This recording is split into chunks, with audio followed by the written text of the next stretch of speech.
আবারও মুখরিত চিরচেনা ক্যাম্পাস। শিক্ষক শিক্ষার্থীদের পদচারণায় প্রাণ ফিরে পেল শিক্ষা প্রতিষ্ঠানগুলো।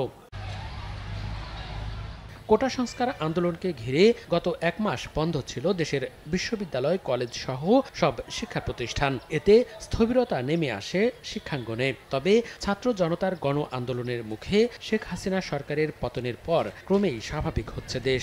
এর ধারাবাহিকতায় রোববার থেকে খুলল দেশের বেশিরভাগ শিক্ষা প্রতিষ্ঠান।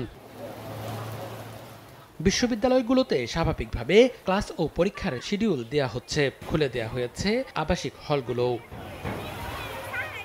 এখনও খোলেনি ময়মনসিংহের কৃষি বিশ্ববিদ্যালয়। উপাচার্য, রেজিস্ট্রার, প্রক্টর সহ শীর্ষ পদধারী প্রায় সবাই পদত্যাগ করায় প্রশাসনিক অচলাবস্থায় এর কারণ বলছেন সংশ্লিষ্টরা। আমরা আশা করি খুব তাড়াতাড়ি ভাইস চ্যান্সেলর নিয়োগ হবে। উনি এসে উনার যত প্রক্রিয়ার মাধ্যমে বাকি যে অ্যাডভাইজার, প্রক্টর, ফাউস্টার সব নিয়োগ দেবেন এবং ভার্সিটি খুব তাড়াতাড়ি চালু হবে। অর্ধেক পাউডারে দ্বিগুণ উজ্জ্বলতা। নতুন রিন অ্যাডভান্সড অর্ধেক পাউডারে দ্বিগুণ উজ্জ্বলতা। এদিকে অনেকটাই স্বাভাবিকভাবে চলছে মেডিকেল কলেজ, স্কুল, মাদ্রাসা সহ অন্যান্য শিক্ষার প্রতিষ্ঠানগুলো। আবাসিক হল খুলে দেওয়ার পাশাপাশি ক্লাসও চলছে। শিক্ষার সুষ্ঠু পরিবেশ বজায় রাখতে অন্তর্বর্তীকালীন সরকারের কাছে আহ্বান জানান তারা।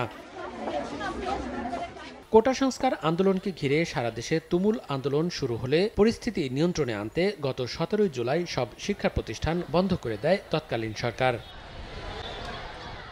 মনিরুজ্জামান প্রান্ত, সময় সংবাদ।